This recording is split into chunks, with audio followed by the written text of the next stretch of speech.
Good afternoon, Pablo. Very nice to welcome you in our Growth FMCG CEO podcast. How are you today? I'm super. Thank you very much for inviting me, Frederic. That's a pleasure, Pablo. So, we have just launched this podcast, right? The objective of this podcast is to welcome aspirational and successful growth CEOs, right? And as well to develop an understanding about who they are, the person behind the function, their personal leadership journey, and their experience from strategy to execution. So that's what is ahead of us for the next 90 minutes. I look forward. So let's start with a very simple question is, who is Pablo Perversi? Well, I'm the son of an immigrant family, all of them Europeans that went to Argentina, as many had done at the time, that had to work their way up. And my grandfather being the patriarch of the family who had to study medicine with very few means. And from the other side, a family that set up the Cordon Bleu in Latin America. Wow. So I came from a family that was very good in food and developed my palate very well. And at the same time, a family that really cared for society and wanted health to be at the forefront. But most of all, I think from a family that was very keen on developing themselves to become better, to have access to a better life, and to be able to give their kids a better life than they actually had from the war in Europe. And that became a common denominator across my whole life. I'm a person that is married and 6 kids between the two of us, 3 of my own and 3 of my wife, which we nurture and we actually enjoy all the time that we can. Very close to the family, very close to my roots, both in Spain, because I lived in Spain a very large part of my life, but also in Argentina, where I actually have a farm and I connect to nature and I do other things than I would normally do in business. But a person that is really challenged all the time to see how things will develop, how things will change, very inquisitive with an intellectual intelligence, but also inquisitiveness that is always wanting me to learn new things, to do new things, and to try and continuously improve in what I actually do. And I try to nurture that from my early age, but also with my kids and people that I actually am around. Lots of friends all over the world. I've lived all over the world. And I think having lived all over the world, I have an acceptance of culture and an understanding of culture that makes me enjoy lots of different occasions in a very different way. I'm a person whom, if you ask what's the best place in the world, I really cannot say there's one because I love many things about many different places. And there's a combination of places where I actually connect and I really enjoy. As a general rule, I'm a very positive person. I look for the opportunity and I try not to play politics. I feel politics is for those that are actually not understanding what the problem is. And therefore, you get politics through different understandings of the problem. But at the same time, I'm very straight, I'm very performance oriented. I like to actually get growth because I think growth is the biggest motivator in life. And it's the one thing that actually gets everybody going together. Yeah, I'm very good. And how you define your shaping values and principle as an individual? I think values are a very important part of what you do in whatever you do in life.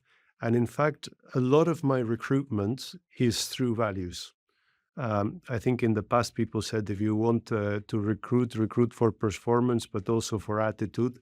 I really believe values goes much further because I think values are ingrained in people and they shape culture of companies and they shape relationships with people.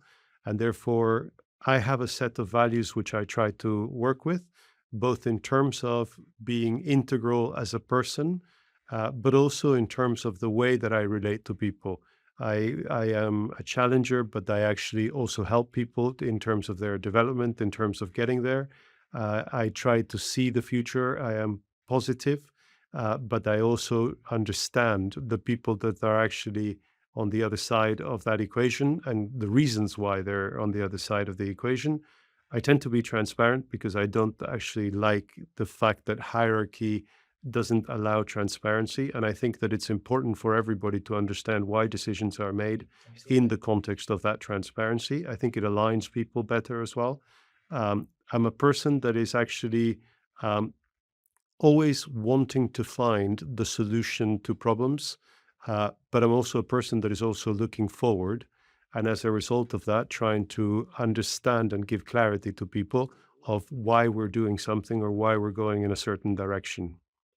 So very clear. So when you grew up in you told me before we start that you spent the first 7 years of your life in Argentina. Yeah. Then you moved to Spain, where you spent most of your time, and then you went studying in UK, a bit in Spain, and then you went onto the world. So what were the dreams of Pablo when you were a child, and what were you hoping to achieve? And Well, it's interesting because I have two sides of me. Um, one, I studied to be an economist and also an engineer. And that's because I could never decide what I wanted. I wanted to run my own group of companies at the time, and I wanted to fix the economy of Argentina because I thought it was a huge waste to their oh, country. there's a guy that just got the job. Huh? That's right. Yes, exactly. Maybe a little bit more crazy than me, but albeit doing a decent job in what he's actually doing. But interestingly, I realized as I went through life that I was not going to solve the problem of Argentina. It was bigger than I could actually ever handle. And I wasn't going to be the one that had the biggest group of companies that I would have envisaged. And really, my challenge in life was to really start to find sustainable growth in people, in businesses, and really making that Epicurean feeling that you get when you're having good food, good friends around the table in the groups of people that I actually work with. And that's been what I've done across my whole life. Very, very marked by a number of different things, both my upbringing, but also the fact that rugby has really marked me in the way that people really club together and work together, and teams actually collaborate with each other. And to perform, you have to be there for the other person. And I think that has been something else through sport that you actually find. The fact that I lived in so many countries has actually made me understand that you can generalize about almost every society in the world, but every society makes things happen. And if you understand how that happens in the different societies, you have a huge advantage in terms of what you can impact as a person and as a leader in different places. I never thought it that way. It's very interesting. Can you give an example? Because I think it's very powerful what you just said. Well, if you ask people about the Mexicans, for example, they'll say mañana. True. And it's true. They might say mañana or ahorita mismo, like they say. But in reality, they also have a way of working that if you engage them in the right way, they will come to you and they will actually do the stuff and make the impact that you want. And it might be that you have to go out and have a tequila with them as a friend. Uh, but if you know how to engage into that society, it works. The same thing in Russia. I've worked with Russians and I've had great experiences with Russians, but there have been some unblockers of that for me to understand how you need to operate within that society. And in Asia, it's the same thing. I used to go to Indonesia and sit in meetings and thought I've understood everything, everything is agreed. And then you leave, and the next day, the boss of the person in that meeting would say, not really. And you understand that there's a hierarchy that you have to respect in that society. And because of that respect, that society works. And if you know how to respect that, you can also get things done with a lot of impact. So values are extremely important. I mean, I'm a huge believer. That's why we always start interview with values, because they shape individuals. Who were your role models that shaped your values, Pablo? I had many role models. My dad played a very big role. My dad was a big entrepreneur. He actually was also leader of many companies. He's helped presidents actually do things in a number of different countries. He's recognized in Spain as an ilustrísimo by the courts of Aragon. He was a mentor to the king now of Spain in industry. And to be honest with you, he was a very big role model for me in many different ways, because he was always shaping me to be better, um, positively asking me to see how I could see things differently and to find the opportunities and development in my person. And when you know a person that well, and they can be your friend as well as your guide and your father, and you can see the impact that they've actually had, and you're close to them, obviously that plays a very key role. But even today, I have many mentors outside of the business who are people that have become close friends, whom I go and I ask for advice or a different point of view. And they're very influential in the way I think, the way I actually carry myself out, but also the way I understand and I grow as a person. Because not all of them are just about leadership. Some of them are uh, people who are in the world of digital advising BlackRock, and you want to be close to them because they're the ones that are leading the AI revolution around the world. And therefore, this is hugely valuable to me in all walks of my life. Yeah, I think it's very important in leadership to be surrounded by the right people because you cannot become what you cannot see. So if there is not the right role models, or then you leave it with luck. So it's very important to have role models. Or if you want to achieve something, is to be surrounded or to surround yourself with those role models. So And I think it was in the Roman Empire that said that power corrupts and complete power corrupts completely. And you see it in many walks of life where leaders lose touch with reality. And they start to live in a bubble, which what they believe is what everybody tells them they're great at. And soon enough, you create a gap with the reality. Having people from outside in a leadership role, which is lonely at the end of the day, that can actually bring you back to earth, that can give you an honest feedback, that can actually give you guidance on something that is new or advancing in life that you don't see so much, is hugely, hugely valuable, both as a person, as a professional, as an individual. It's really, really nice to have. Hmm. So you have this upbringing first in Argentina, then in Spain. Sport played a huge role. We mentioned it. You did rugby. You did as well basketball. What brought you to start in FMCG? Because it's an industry you have been in now for 30 years plus, right? Yes.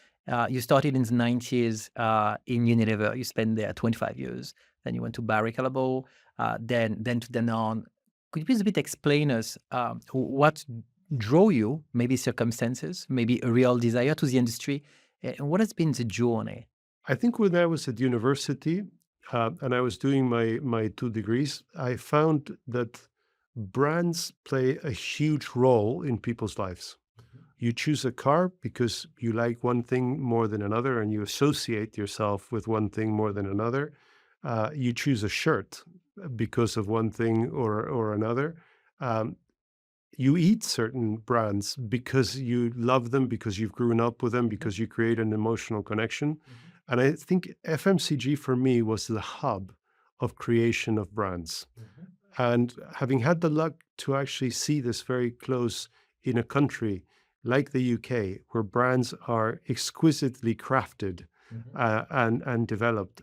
And also at the time, it was an industry that was flourishing all over the place, that was expanding, that had lots of opportunities to travel, to understand culture.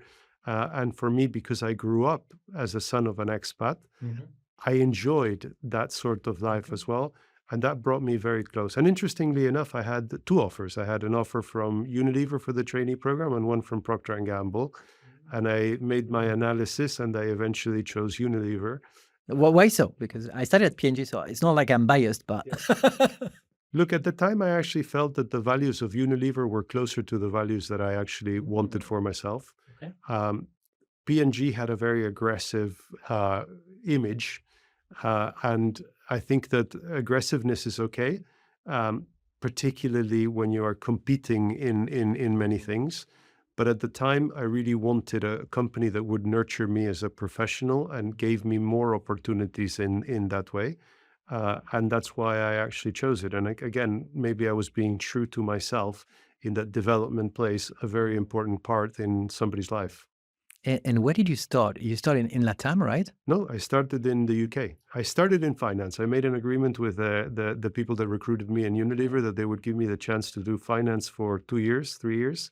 So I did CIMA exams and all the different things that finance people do. And following that, I came to a crunch in which I said to myself, if I continue in finance, I want to be in a business whose core business is finance. But if I continue in FMCG, I need to change and go into what functions drive the business into the future.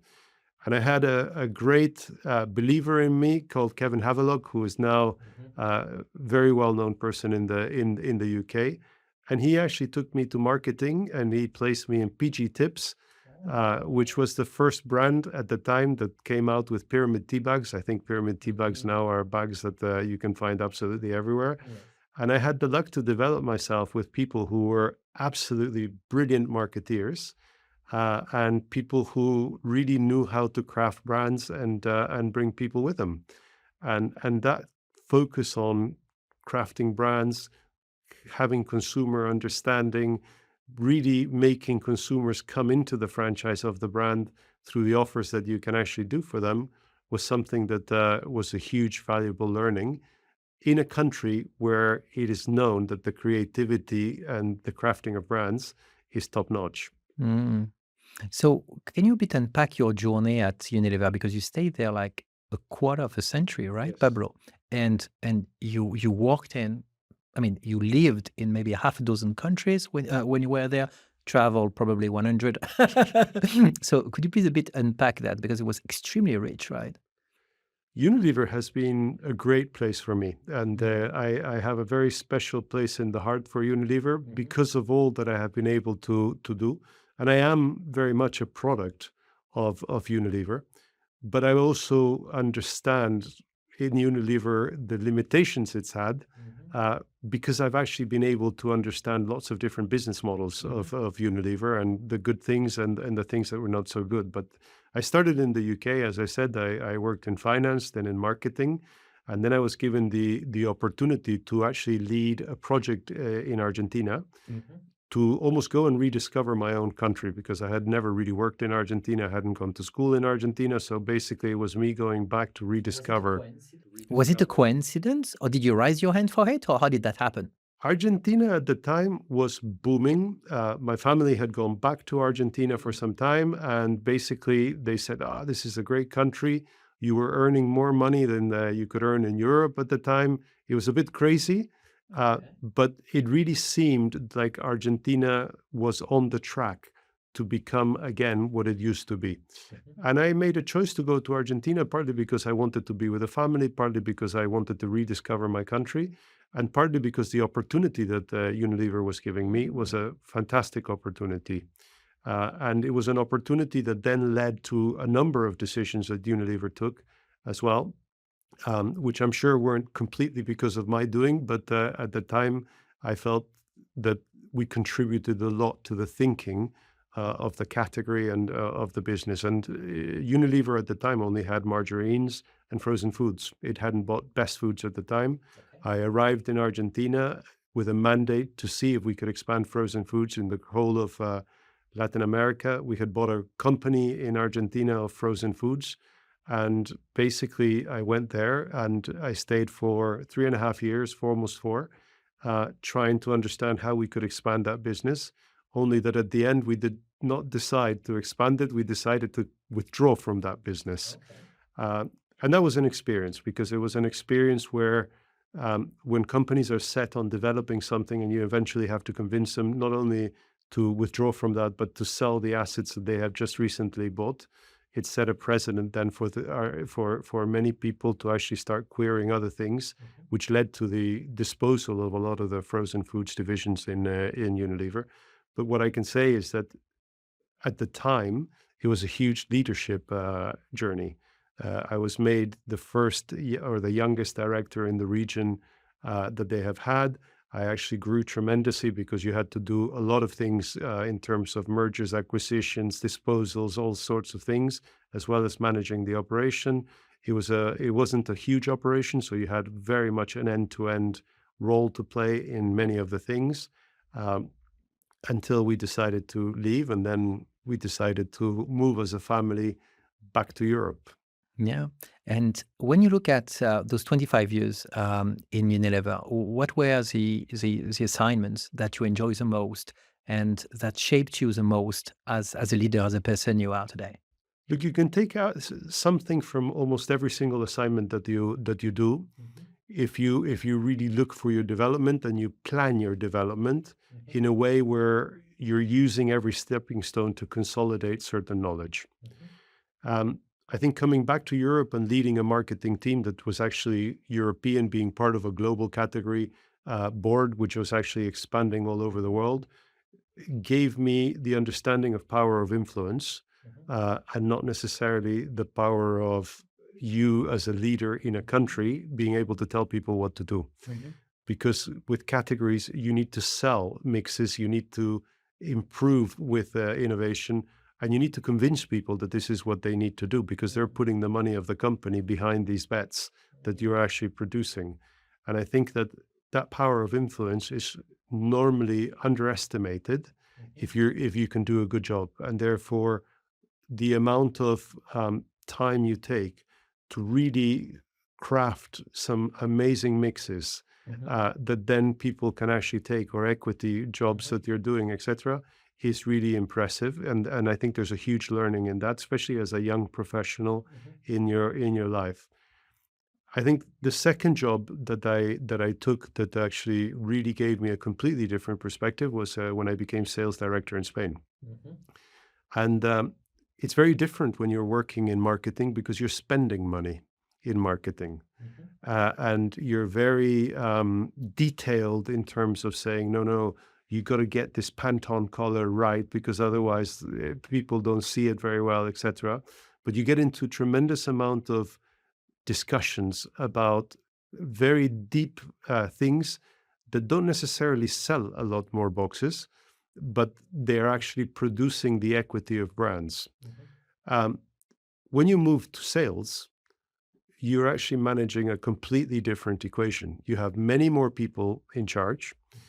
You're trying to lift them all the time, and you can't lift them just by calling them and saying, hey, push your sales, we need to close the month.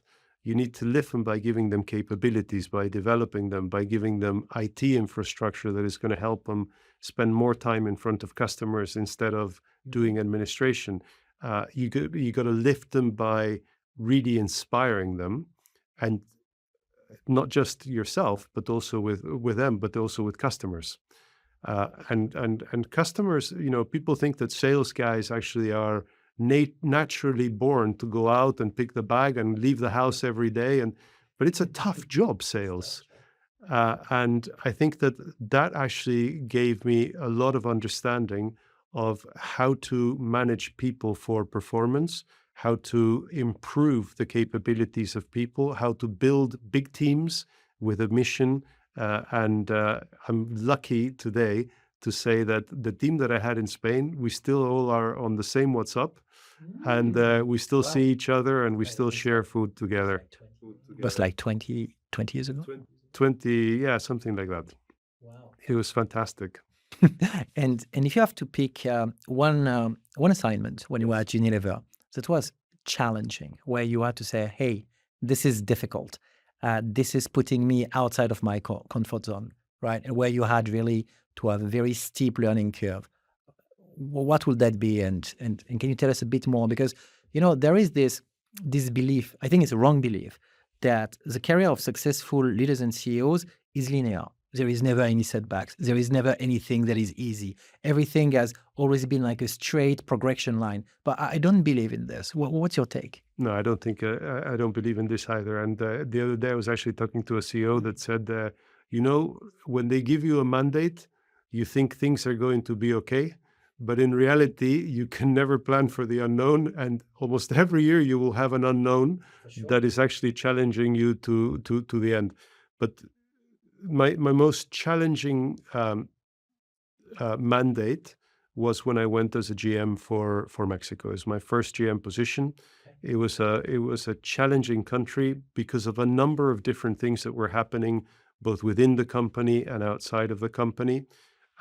It was a company that really needed a lot of deep change and surgical change. And that mandate then turned into a mandate of the whole of North Latin America, which was actually an even bigger mandate. But when you actually have to deal with corruption, when you actually have to deal with accounting challenges, when you have to deal with customers that are in conjunction with your sales force doing things that you wouldn't want to know, when your teams are not consolidated as teams but as individuals, I went through a period of 6 months in trying to stabilize it, and I was finding it really difficult. And I had a number of points at which things started to change, and suddenly they eased off, and you could see that the team started to come along. But that did not come with a big change in terms of teams, in terms of strategy, in terms of controls of the company, in terms of the way that we operated in sales and with customers. Um, but slowly it actually changed. But I have to say, after the first 6 months, I sat down there and I almost wanted to cry, thinking, what is going on? How can I change this? It was something that it felt at that point bigger than me. Um, but I have to say, I learned about resilience. I learned about conviction. I learned about how leadership sometimes can feel lonely, but you will get people coming with you if you're straight, if you're saying the truth, if you're actually having a direction, and if you're unequivocally following that direction and correcting as you may need, because not every direction is perfect and not every journey is linear. But you have to be able to listen to people and slowly correct. And with that, I think we got the company back into gear, back into huge amount of growth, and it was a company that flourished and became an example for many, many different parts of the world.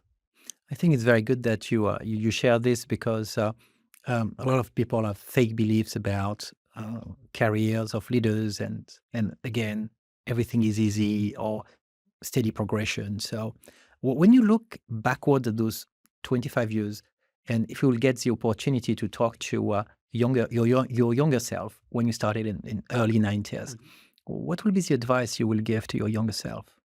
Um, I think when you're in your younger years, you try to demonstrate that you can perform, that you can actually really thrive and you can run. And I think that you tend to rely very much on yourself rather than on teams and wider audiences.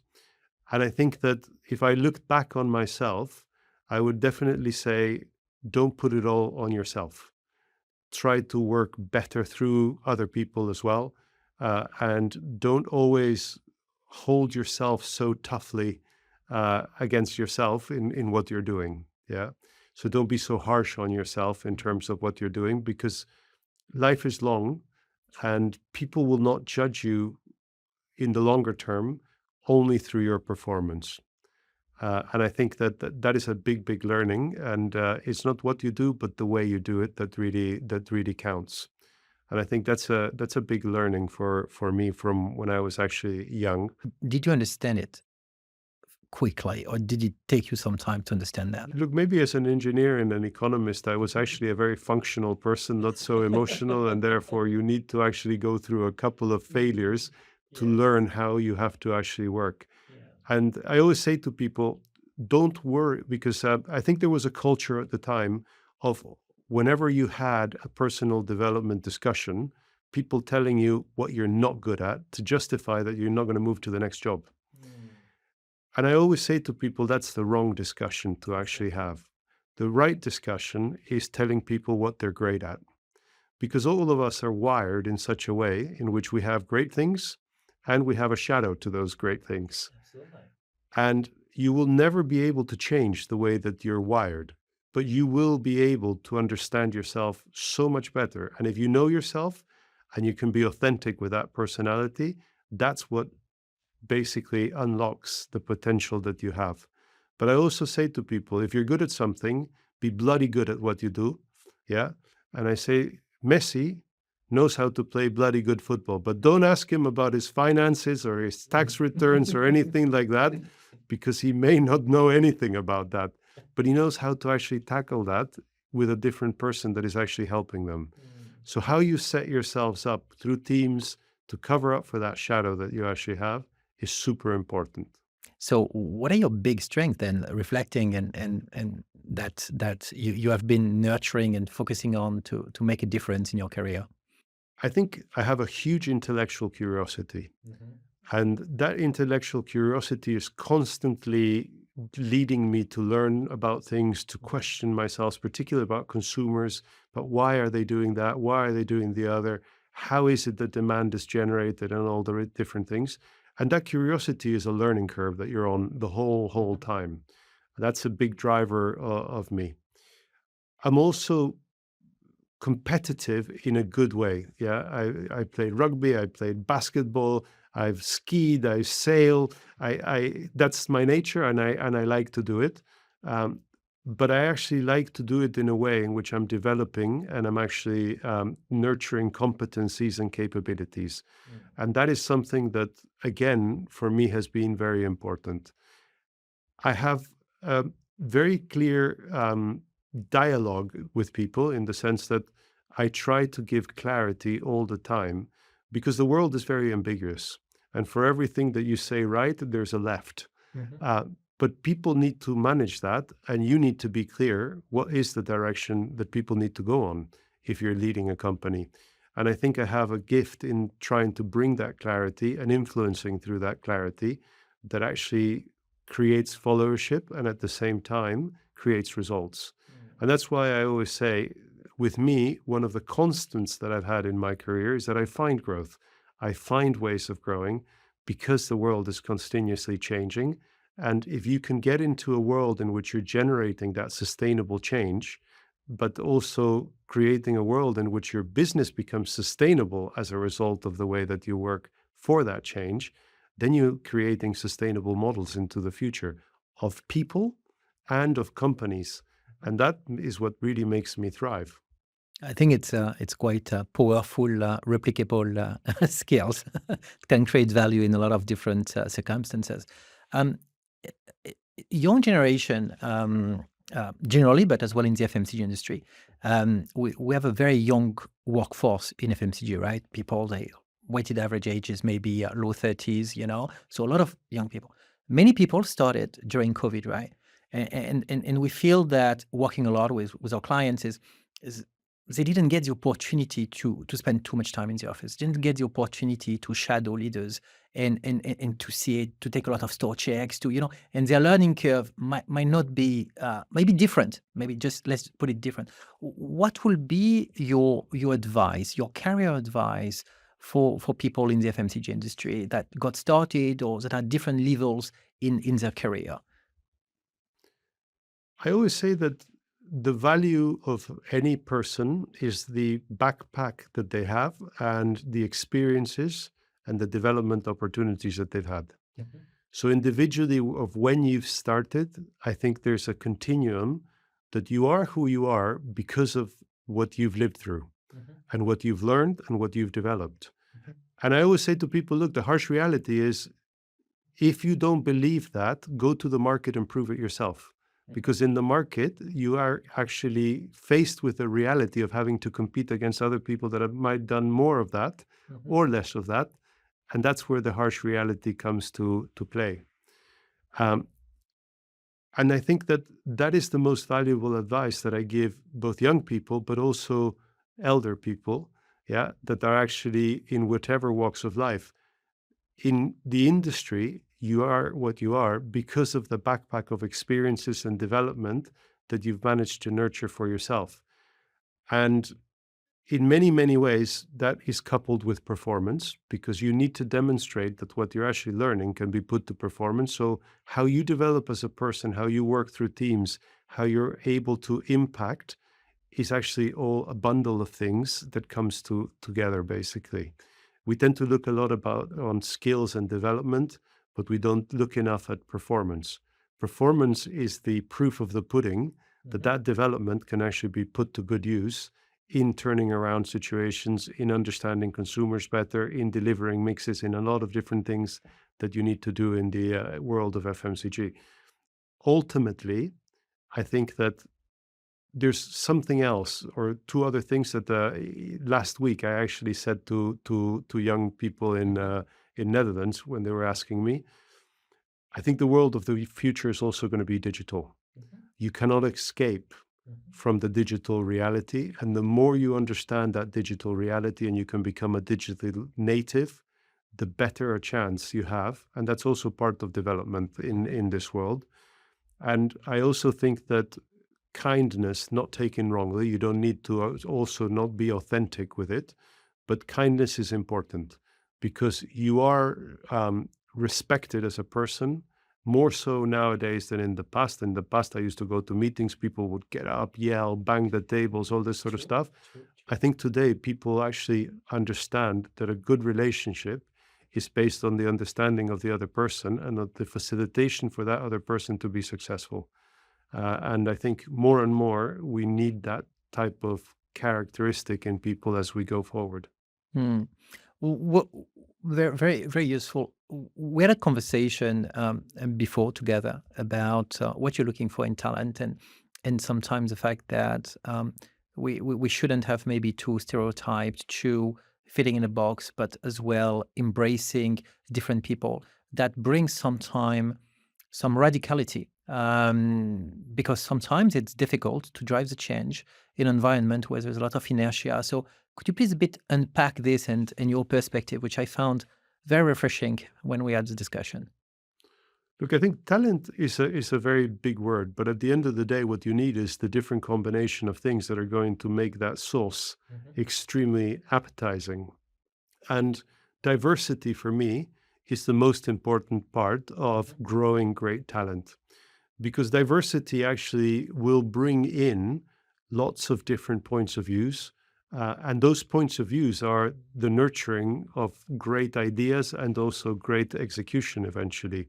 And you need to make sure that the right talent is on the right places, that you're actually recruiting the right talent, that you're retaining the right talent, and that the talent that you're actually recruiting is the talent that actually nurtures the culture of your company.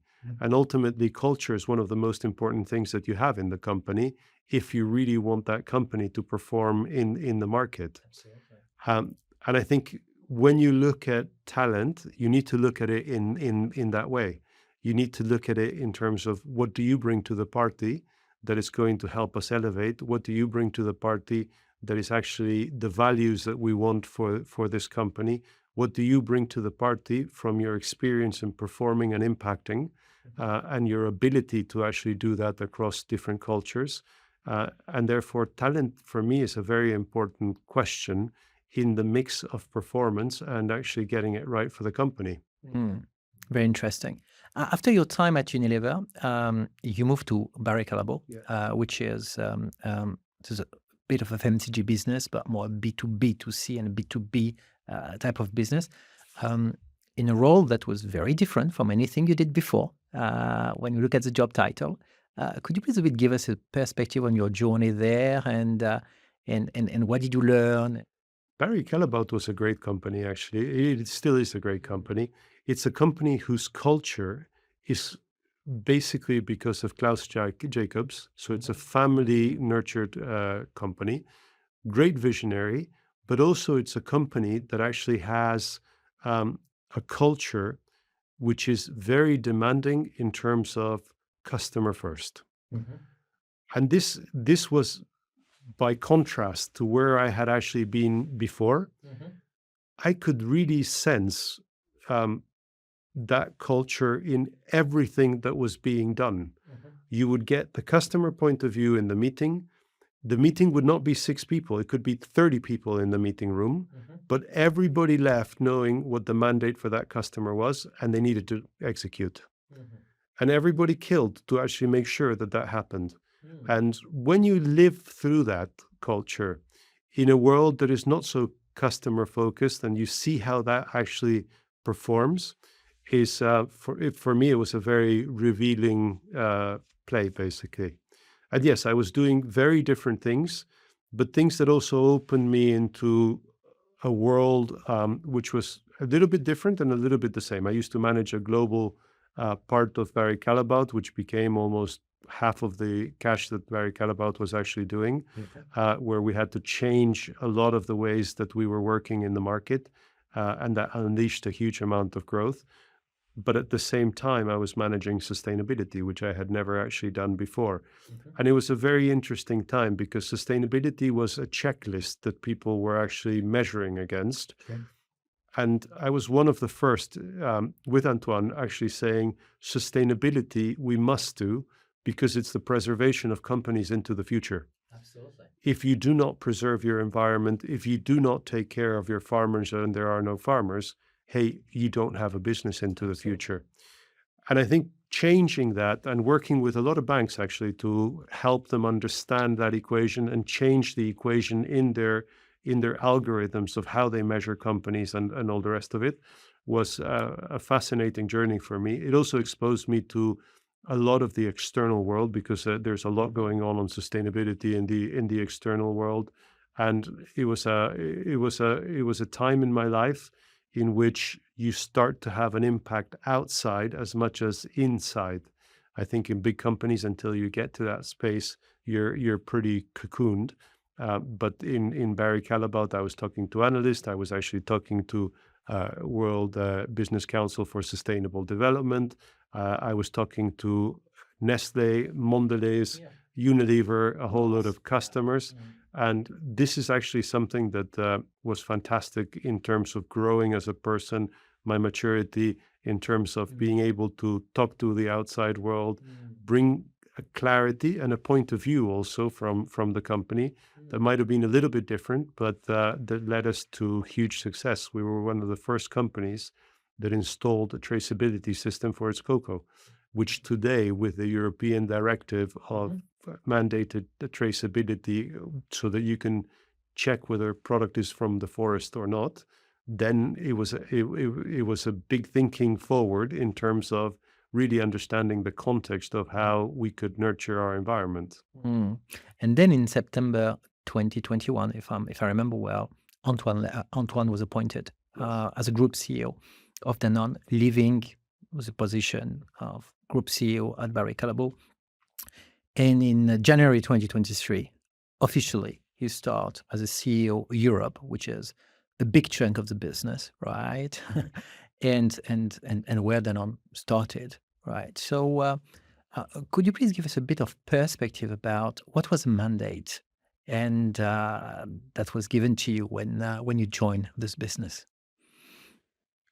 I think Antoine said to me, "This is probably the most challenging job in the industry." Um, True that. And within Danone, there's a lot to be done to be at the caliber that we need to be. And Danone has all the right ingredients to be of that caliber, but we're undershooting in terms of what we can do. Can you come and fix it? And I think at the time, the Renew Danone strategy had actually been set out. And I set on a journey because normally people have a 90-day plan when they start.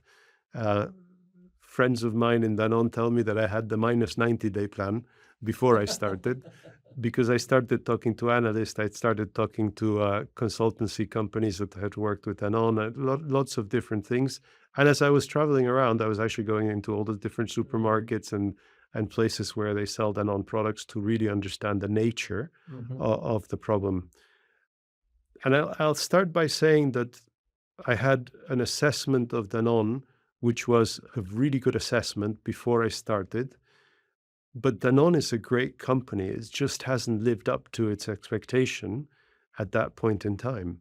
Danone is a company that has great people uh, that probably haven't had the experiences that needed to be had in order to play at the space that they needed to be in. Danone has amazing brands, probably some of the most resilient brands that I've ever seen. If you look at the amount of money that was actually put behind them versus the way that they were actually seen by consumers. Consumers love Danone and the brands of Danone, be it in medical care with Nutricia, or be it in yogurts with the Danone brand or Activia, etc. Yeah, so really, really resilient brands. Danone has huge science behind it, but never had somebody come in and put the science at the disposal of brands and the differentiation for consumers. Um, and I could go through a whole list of things that Danone has. Danone has the biggest channel play in the whole industry. And only just when I came in had Danone done the Danone Local First, where they put all the different parts of the business together in a country. But the multiplicity of channels that Danone has is just amazing. I mean, in other companies, I could only dream of some of the things that Danone had. But did Danone know how to use that in their advantage? Maybe not so well. So Danone had lots of opportunity. And this is what I saw immediately in Danone. And therefore, the challenge is only matched by the opportunity that you actually have in the spaces where you can actually see Danone. And don't forget, Danone was born in Europe, and the pride of Danone comes from a lot of the performance that you actually get in Europe. Absolutely. So that was my task.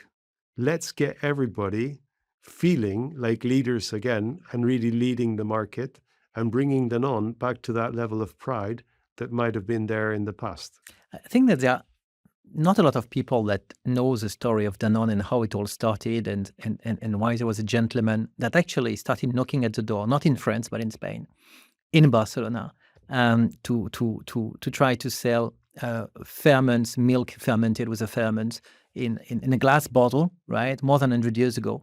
And he was selling it to pharmacists, Mr. Carasso, right? So it started as sheer audacity, right? You can compare it to Mr. Pemberton, for example, at Coca-Cola at the end of the 19th century, right? So very few people, they think they started in France, started in Spain. I think they say, hey, it was in supermarket in fridges. At the time, there was even no fridges. It actually was sold in pharmacy as not a remedy, but a better for you ailment, right? So I think that the company has a very rich history and a very entrepreneurial spirit, right? Well, not just that, actually. It's a company that is very on the ground, because when you're actually working with farmers as your key ingredient, you are very close to the ground in terms of what you need to do. And you are very close to the supply chain, because food safety is super important. And it's a company that, more than also just the entrepreneurial nature of it, it started with a purpose. And that's, again, when you build culture, I think starting with a purpose is very, very important. And when you look at bringing health through food to as many people as possible, which is the purpose of Danone, what you actually find is that 90% of our portfolio, no other company actually has this in the industry, serves that mission according to the highest nutritional standards that you could actually have.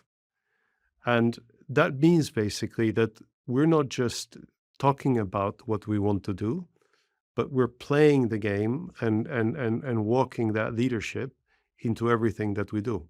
And I think that consistency within the company is something that attracts you and traps you and makes you want to do much more of. And today, the discussions that I still have with people is, how are we going to do much more for the adult population in health through nutrition? And how will we actually help people that have had stroke or oncology challenges in order for them to be fitter in a malnutrition world? So all of these things live very strongly within the culture of the company. And it's not just through the medical nutrition, it's through Activia, it's through Actimel with immunity, it's through cholesterol reduction with Danacol. We have lots of different products that are actually living exactly to that purpose and helping us in our mission of trying to go much, much further. Very interesting. If we look at the numbers and the sellout data, right, of Danone, what we have been seeing over the last quarters is an acceleration of volume performance, which is very notable because it's very different from the historic trends of the last few years, especially in Europe, right? Especially on EDP, which is the largest part of the business. What we have been seeing as well is EDP started to grow faster than total food, which was not the case historically, right? Which is very interesting. And all of this happening in a context post high inflation on a category that is reputed as being the most price elastic category, or one of the most price elastic category in the FMCG industry. So could you please a bit unpack the levers that have been used at Danone level, but as well in Europe, to achieve those early promising results? I think in order to understand the levers, you have to understand the consumers, you have to understand the segmentation of the market, and you need to understand what are the opportunities within that so that you can actually drive the market into the next phase. But overall, our mission is to go from lagging to leading. And as a leader, you need to make sure that the market is actually also growing in the places that you're driving. And what I can say is that when you start to unpack the market, we're not just the leaders in protein, but we're growing in protein at a rate which is faster than the growth of the market. So we're leading the market in that growth. Yeah.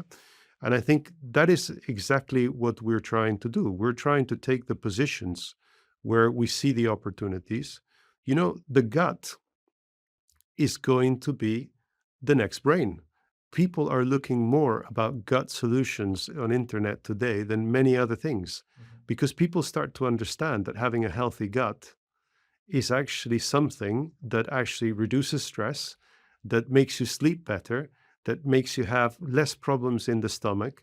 And as a result of that, people, when they start to understand that relationship, and you've got brands that are positioned to actually help you in that, like Activia, then that's actually the space that you want to be driving.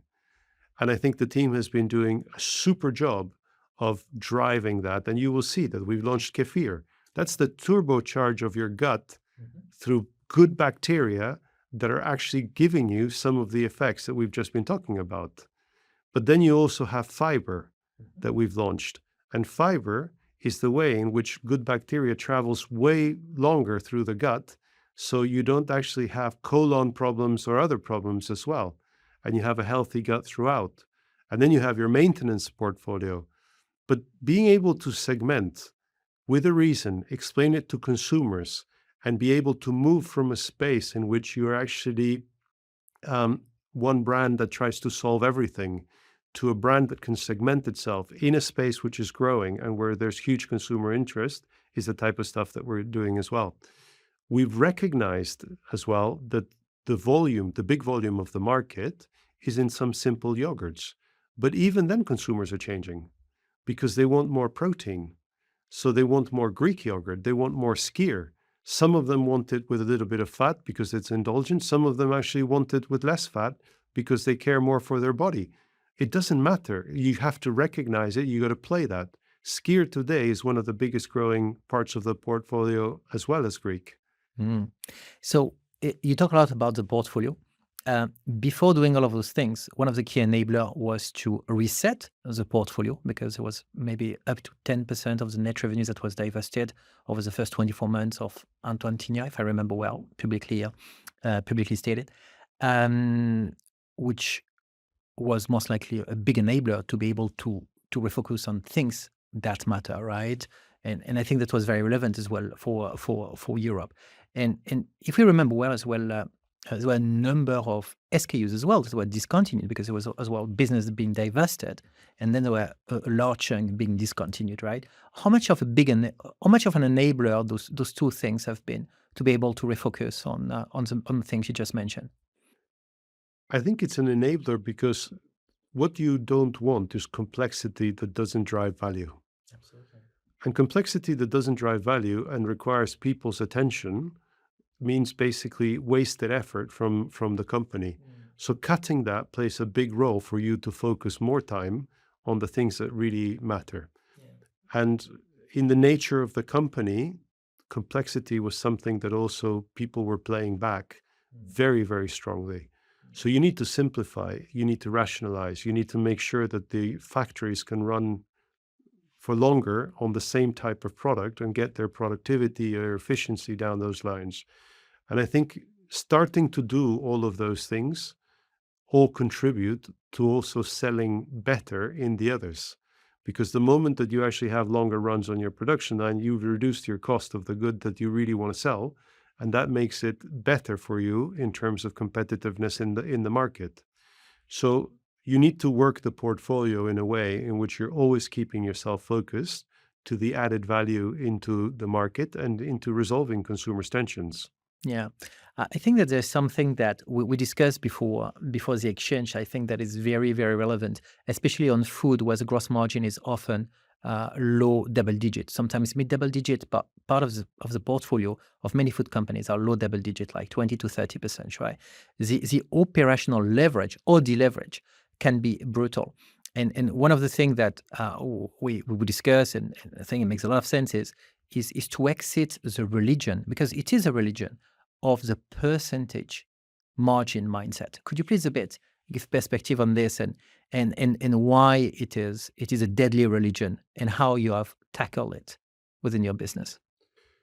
So I always say to people that I've never seen anybody negotiate their salary on a percentage basis. I think everybody's negotiating their salary on absolute, and the companies are the same. It's cash that you actually earn, and it's return on capital employed that actually gives you the share price, more or less, basically, in terms of progressing forward. But we're so hooked on percentages because percentages are a predictor of health of the company in many cases. The problem is that not all the portfolios fulfill the same role. Absolutely.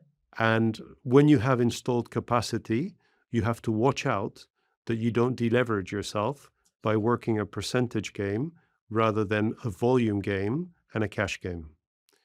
And therefore, I don't believe that going into the future in a world where you actually have a duality of portfolios, you have some portfolios that are margin accretive and some portfolios that are not so margin accretive, but play a crucial role in terms of leveraging your cost for the other portfolio, but also for generating cash.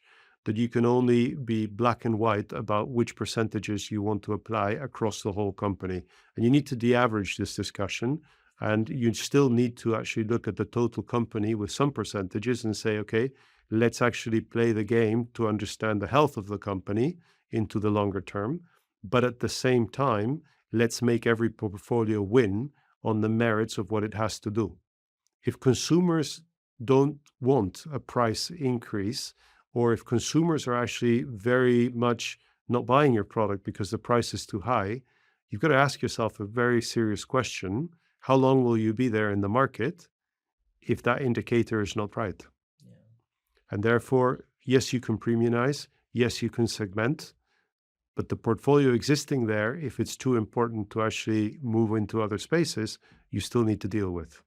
And that's where you have to ask yourself, is it a percentage discussion? Is it a cash discussion? Is it a leverage discussion? And from that, you take your discussion to the next level, bearing in mind that cash and return on investment in what you do is what you need to actually be driving for the equation. We've been seeing so many businesses as a firm over almost the last decade shrinking to glory, right? Shrinking to glory, focusing on margin, getting operational deleverage, especially on food and bev, where fixed cost is so important. So I think it's a very aspirational case, and to have a growth mindset to drive expandability on the category, and as well being very clear about the role in the portfolio of each segment, right? So I think it's very great examples. We talk a lot about portfolio. We talk a lot about first portfolio reset, then focus on the portfolio, being more consumer-centric, leveraging science, right? And the two, understanding consumers, leveraging science and using the right brands in the portfolio that has the highest right to win to address those segments. And it's a great case of Activia being very refocused on its historic heartland, which is gut and Actimel and the others, and Danette and the others that have different heartlands. Could you please touch base a bit about channels? Because one of the key things, and you touch it base a bit, so saying, hey, now we have one Danone across it, and there's so much channels we could get into. I think there's something very big with away from home as well, and to take the categories out from where it is today through expanding its occasion footprint. So could you please a bit unpack your perspective about the work that's been done on channels that goes as well through addressing more occasions and making EDP a more ubiquitous category? I was very inspired at one part in my life when I was actually teaching at university about being within hand's reach of desire. And it was a company that was actually using that to demonstrate that you need to be where consumers want you. And I think that channels plays a very important role in being within hand's reach of desire. And if you have a brand that can be expressed in different ways for you to be within hand's reach of desire in different places and for different things that consumers want you need to be able to play that. And you see that a lot of companies that are actually growing very healthily are using that very, very well. Now, what I can actually say is that if you've got, like Danone has, the widest portfolio of channel play that you could actually have in the industry, you have a lot of expandability of the brands across the different channels. And that's what we've been trying to leverage in Danone in these last 2 years, because you cannot fix everything in 2 years, but you can roll out a lot of things into new spaces. And that has actually been a very healthy equation for us. Away from home growing tremendously, cash and carry growing tremendously, e-com growing tremendously, discounters growing tremendously. And we're not going to say no to any channel where the consumer is there to actually take our products because they want to be within hand's reach of desire. And the truth of the matter is that you need to know what's the business case that you're going to put so that you can win in those channels. And for me, there's still lots of opportunity still in deploying across channels most of the categories that we actually have. But the interesting thing also is that if you look at the science, when you started with science, um, the expandability of science across life stages and across channels is huge. Because at the end of the day, many of the products that we actually have that we sell to the hospitals or the healthcare systems or pharma are produced with some of the same science that is actually behind our performance products in Hypro. And that science is obviously of a different level, but the reality is that there's a lot of commonality there. So the more that you understand the science and you can actually deploy it against different brands and different opportunities in the different channels, the better you are in terms of maximizing that ability to be within hand's reach of desire. I like this expression.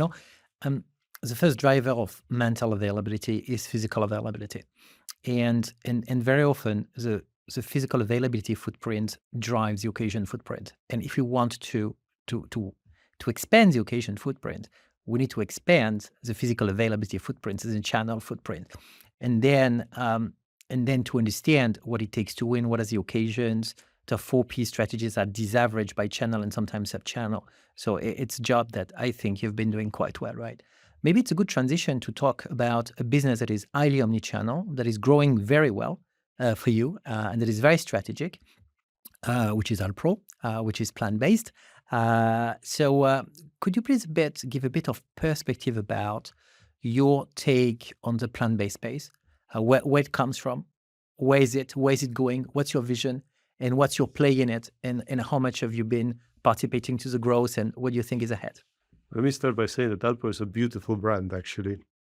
It's another one of our Belgium-born jewels with lots of expandability, but mainly because consumers are looking to balance their diet. And you see that the growth of flexitarian eating is actually growing all over the place. But Alpro has managed to capture it, not just in one space, which is dairy alternatives or stuff like that. You have yogurts that are now becoming the norm for people.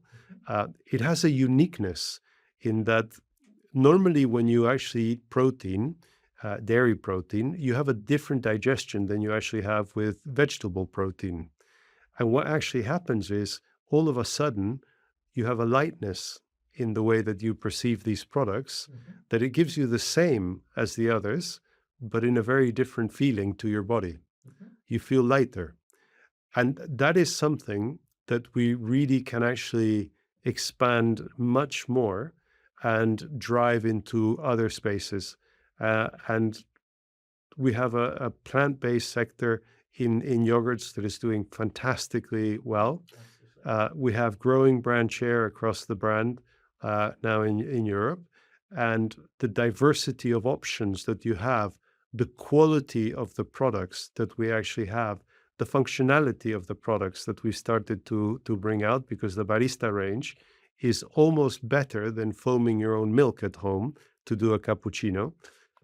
There's something that is very important you say, and I think that has been what has been missing to a lot of plant-based or alternative protein businesses, the inability to win on taste, and which is what you do. I mean, in everything you do at Danone is you focus first on taste because otherwise that's not purpose to be. I mean, plant-based is not an end in itself; it's a means to an end, right? Absolutely. And it's not just copying the taste of milk. It is about having a fantastic taste in itself. I mean, people who are actually using coconut as either a yogurt or a dairy alternative is absolutely fantastic.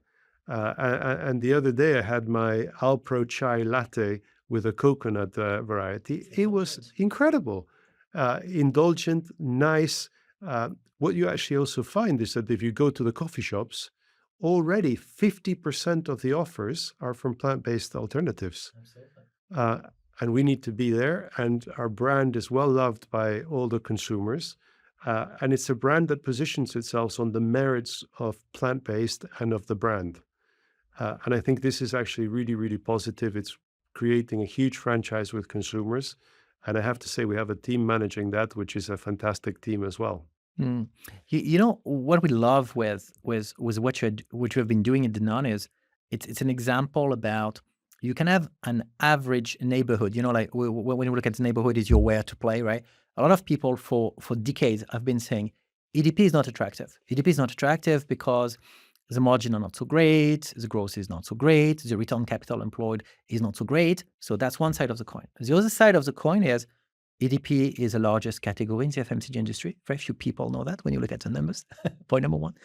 And the reason for that is because it's a category that has the highest penetration and the highest frequency. So on one side, it's something that is large, that is relevant to the immense majority of people, and that is in the basket and the repertoire of a lot of people. And on the other side, it's financially is there's a lot of private labels and so on. So I think that what you've been doing is testimony that it's not about the neighborhood. It's about what you make out of it through being consumer back, driving expandability, understanding unmet needs, and leveraging your unique portfolio and channel footprint to create incremental value. So there is no like accept and say, oh yeah, the footprint is not so nice. It can drive the footprint, can drive expandability, can change things. So I think it's a great case and great inspiration for many in the FMCG industry. I love your analogy of the neighborhood. And I'll tell you, in New York today, some of the best neighborhoods and most expensive used to be pretty poor neighborhoods in the past. And you can see that conversion in many cities. And I really do believe that our role is not to look at private label. Our role is to lead the market into a better neighborhood, into a great place to be, into a space where consumers have no doubts that our products are the products of the market. And to be really honest with you, that's where I spend my time. That's where my teams are focused. We're creating the portfolios of tomorrow, and people are changing all the time. And the reality is that if you know how to read that change, you know how to drive that change, you're putting more money behind the brands for them to actually shine. What you're actually creating is the franchise of brands that will be there tomorrow, creating the better neighborhood. Yeah, so it's a great case, and I think it's very aspirational for many in the FMCG industry at a time where price elasticity is kicking in, and many businesses are struggling with volume. But being consumer back, leveraging unique assets, uh, um, works, and expandability is possible, even on neighborhoods that are traditionally more challenging. Right? It's not always about chasing greener pastures. Yeah. And let's not forget that the reason of being of private label is to copy the people that are leading. Absolutely. There is no private label that has actually created a new category of its own. There's no private label that has attracted more consumers to the category. There's no private label that has actually brought science and new knowledge. And there's no private label that talks to consumers in order to actually move them into the portfolios of the future. I know you read our latest report on private labels and about demystifying or killing some myth about private labels. When we look into that, one of the key learning was actually the higher the prevalence of private labels in a category, the more the category has decelerated because the less it's getting oxygen, investment, innovation, and looking at private label and say, oh, there's private labels, oh, it's difficult. First, statistically, private labels are relevant only to a few categories, only in few markets. But even when they are, they often do not drive category value. So there is a real risk to fall into a trap to mimicking the strategy and to have a race to the bottom. Whereas the race is actually to create incremental growth and to iterate from consumers and to leverage unique assets to do that. And I think it's one of the things that you're doing very well. Yeah, but I always say our role is not to focus on private label. Our role is to make consumers happy and move them into the spaces of the future that are going to make better health for them, that are going to make better choices for them. And private label plays a role for the supermarkets in the way that other things do as well. But let's not forget that I don't necessarily think that in the trade, the biggest amount of money they make is from private label. Absolutely. And therefore, there's still a huge role for brands to play, to lead, and to actually drive consumers in the spaces of change and in the spaces of opportunity for the future. Because without that, there's no private label either. There's one topic we have not yet touched base on is M&A, is how now you start complementing your organic growth strategy with very selective, synergistic, accretive, and high return capital employed M&A. We saw that in few instances, one instance in Europe, but we saw that with 2 deals in the US, one last week, but one a couple of months ago. Could you please a bit unpack M&A strategy at Danone and how do you see it and what do you expect from M&A and which role it plays in the strategy? I think Anton has been really, and Jürgen as well, have actually been very eloquent about the role of M&A into the future. We will examine M&A in the places where we actually have a right to win. We will try to look for things that actually give us a step ahead and consolidate us in those places to win. We're looking for things that will add value to the company, and we're looking for things that are going to make our finances stronger. And I think that in that context, what you've seen also from the rotation of portfolio that we're trying to do in the things that we divest from is a consistency with a strategy that the company has actually said. And I think that's more to come as we actually we talk into the future.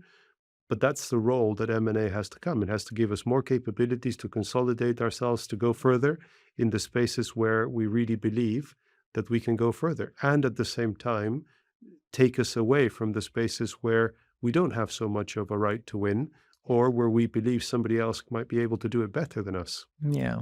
I think that what is great about the M&A strategy is you're avoiding the pitfall of the last decade in M&A, which is very big things, which is stay away from the big things. Stay away as well in terms of percentage of EV, right? In terms of acquisition. Point number 1. Point number 2 is shiny object, and there are many, and there have been many, right? And to focus as well on ownable strategic thesis, because what you've done in Poland, for example, and on a specialized nutrition is very ownable, right? There's not so many companies that can do the same deal. Same thing with a tube business. You got into US. So focusing on things that are highly synergistic, high growth, very creative, high ROCE, and as well ownable investment thesis. I think that's very interesting. So it's very aspirational for many in the industry, right? So well done to that. And I think that, as you say, the Polish example is another example of consolidation, of making us go further, of having proximity to patients where we can actually add value, but at the same time relay that value back to the government so that they understand that we can be a great partner for them in delivering a service to their patients. And I think that's the way that you also play the health economics, because what we do saves a lot of money to the governments in the way that we actually deploy our services to get people out of hospitals quicker as a result of people who are feeble and cannot actually manage themselves. So that in itself is actually straight in line with what we know how to do well and where we can progress much further. Could you please shed a bit of light now on the culture and the people aspect of the transformation you have gone through? Because we talk about portfolio, we talk about channel, we talk about M&A. That's all hard stuff, but it starts with people, finishes with people. So, what have been the learnings on the people side of this transformation, of this strategic transformation? I think that whenever you do a big transformation, the first place to actually understand is where you come from. And we come from a company that is extremely caring for people. Yeah. Danone Care is something that was there way before we actually came to the company. Uh, Frank Ribou and his pledge to the dual project is something that was way before we actually came, but it's installed as something that the company really cares for. And I think that going back in a transformation to that culture of care for people, to that culture of making sure that you have respect for your social environment, to that culture of sustainability in a Danone impact journey concept, where we're just not so only caring for the planet, but we're caring for health and we're caring for society as well, is part of what we're actually doing. So what you see is the transformation is not just a transformation, it's an upgrading of our people through skills and capabilities that we want to train our people to be better. And we depend on our people. So making sure that we are actually totally focused on not only becoming competitive, but also having much better talent and people in our ranks, which are performing in ways that are actually habilitated through the training that we can actually give them, is exactly what we believe in. So when you look now at the last almost 2 years, because you started looking at it before joining, right? Like very often in those cases, um, what will be the advice you will give to your younger self in terms of things you will have done differently and the things that went well, things that went not as per plan, like every time. And so anything or any reflections on those 20 months journey? I think when you look at the Europe from outside of Europe, what you actually say is, oh, Europe, European community, free movement of goods, everything is really easy. But Europe is not as much as the States is uh, a world which is homogeneous across Europe. And I think that I probably underestimated the speed at which you could do things in the context of all the different European respects that you have to pay to the laws, the society, all the different things. It's not as easy to bring Europe together and to leverage it as fast as you probably would want to. But that doesn't necessarily matter so much if you understand it and if you can actually then respect it and move forward. But you have to be more careful than you might actually think in doing that, because the trade do work a little bit different in different countries. The way that the governments put pressure on pricing is also a little bit different. Uh, at the same time, you have a huge amount of pressure that has suddenly emerged from, because we've suffered from inflationary years, the deflationary years or the less inflation years are putting a huge amount of pressure on price. Huge amount of pressure on price. I never would have estimated the amount of pressure on price that there is in Europe at this point in time. Some of it, partly because of the nature of the situation of the trade and the P&Ls that they actually have. And you have a lot of pressure from overcapacity in trade that is leading them to intense competition, and that intense competition reducing their margins and having problems because they can't advertise their own label, having problems because their margins aren't where they need to be. And part of that pressure comes on us as a translation of margin towards them. And I think that that is actually a pressure which is real and it's being managed, but it can only come through having fantastic brands, having fantastic product portfolios, and having an offering that consumers can't do without. Mhm. Anything that you'll have done differently if you have talk to your younger self like 20 months ago and say, hey, I will have gone faster in some areas. I will go deeper, going further, or I don't know. I have to say the intensity with which I live this job, I've never actually done before. So if I could go faster, I don't really know that I've underestimated certain things. Maybe would I've done them differently? I'm not 100% sure how much differently. And at the same time, if you want to respect the culture of companies, the people in the companies, there is a pace at which you have to be able to go, and you have to be patient. That if you transit in the right direction and you're doing the right things, things do come, and at a certain point they also take off. But I think that I'm not sure that I would have gone much faster with the speed that we are going. I think the results have been fantastic, and in 20 months is a short amount of time, especially on categories that are so large with such inertia and so high fixed cost base as well, and with the backdrop we had. I mean, if you look at the backdrop, has been pretty dramatic in terms of price increase, price elasticity, and challenge with the trade, challenge with consumers. So I think it's pretty remarkable. I think a lot of companies will envy the numbers. So especially with the context. There's just one last point, one last topic I'd like to touch base, which is very close to my heart, and I know to your heart as well, is sustainability, and it's so ingrained in the DNA of Danone.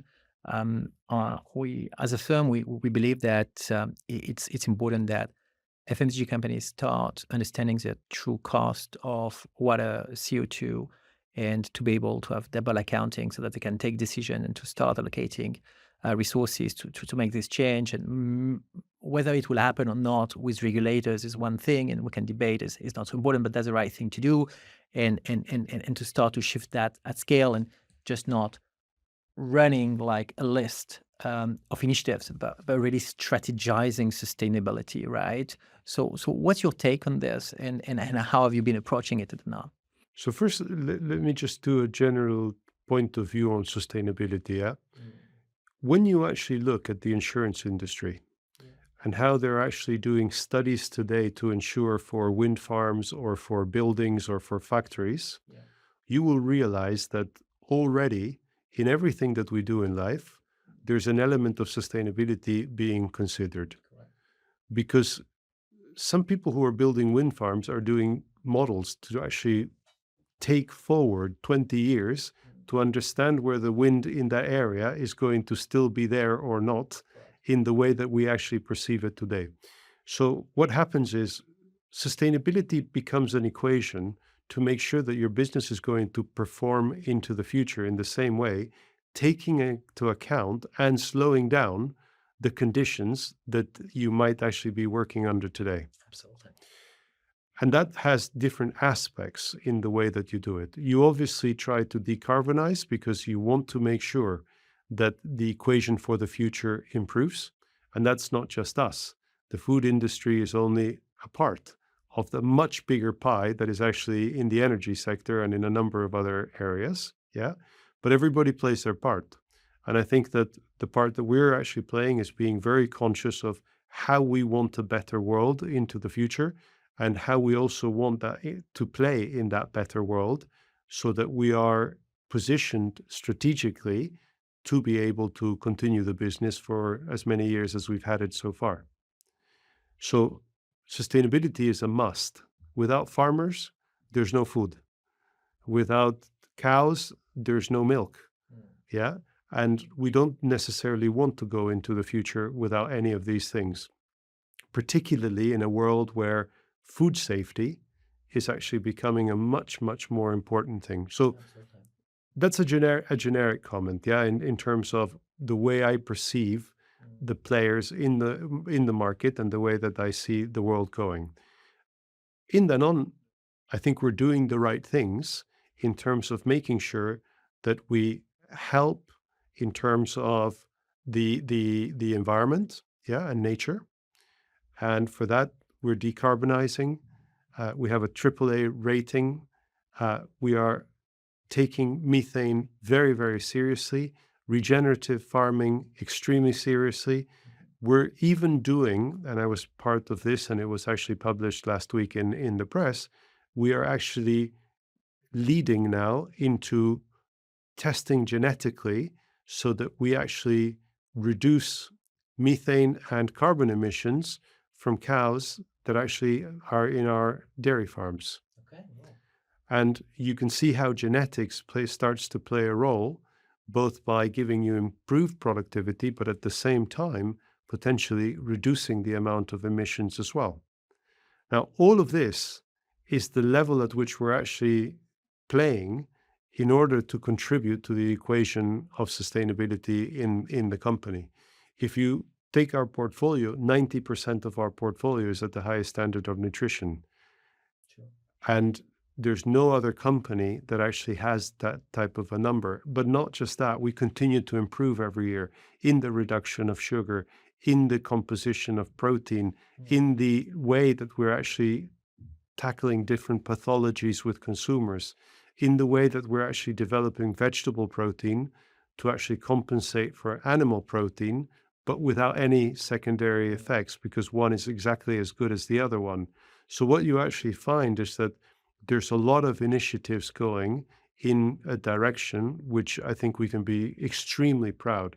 And not just that, but then when you actually come to society and how we're actually skilling people to be prepared for the future, this is one of the most important things that we can actually do for society, prepare them for the future that is actually going to come, and also make sure that within our company, we're actually surviving in this context. Yeah, and sustainability is very good for business, and it's a fake dilemma. It's not either or, and just makes sense, especially in the categories you operate in.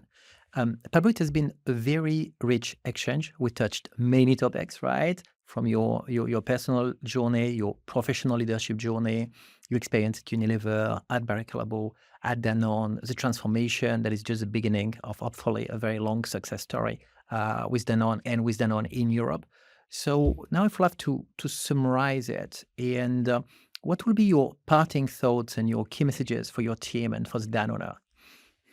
Well, as much as you talk to me today, my success is a team success. Uh, I depend on great people that do absolutely amazing jobs. I depend on people's inspiration. I depend on people's collaboration, and I depend on people's stamina to win every day in the market. And I have to say to the Danoners out there that are hearing this is a huge amount of kudos to them because I represent them. I don't represent just myself, and I think that's really, really important. I also represent a company which I'm extremely proud of, and talking to the stakeholders on the company side, I think I represent a company that has actually managed to step up, to show that continuity, to show that clarity of strategic direction through Antoine and through the rest of the leadership team that we actually have in the company. And I represent a company that is completely tight in the belief that we're going to actually get even better and that we have lots of opportunities out there. So I also represent a lot of trust in leadership that is actually put behind me and the rest of the team that we have in Danone to deliver even much more. And I think that's also very, very important. But we live in an ecosystem of suppliers, in an ecosystem of farmers, in an ecosystem of people who are also working really hard to make the whole ecosystem successful, including competition in some cases, because we have competition that I have to say, I take my hat out to them. And I love the fact that we actually have them because it makes us better, because it sharpens us.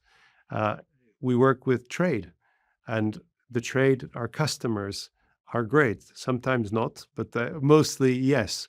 And we really enjoy the fact that we can work together to add value to the industry, to add value to the markets, to add value to their pockets as well, because we actually make plans to win with them. So in the whole ecosystem of what we play, I want to thank all of those people as well, because there's a huge amount of work that we put day in, day out with all of them to make us all better. But I think that if we go back to the start of this conversation, which is what would you recommend people to continue doing? I go back to my purpose. I represent the fact that I love the world to be better. I love growth, both in companies and in people. And I think we can make sustainable change into the future.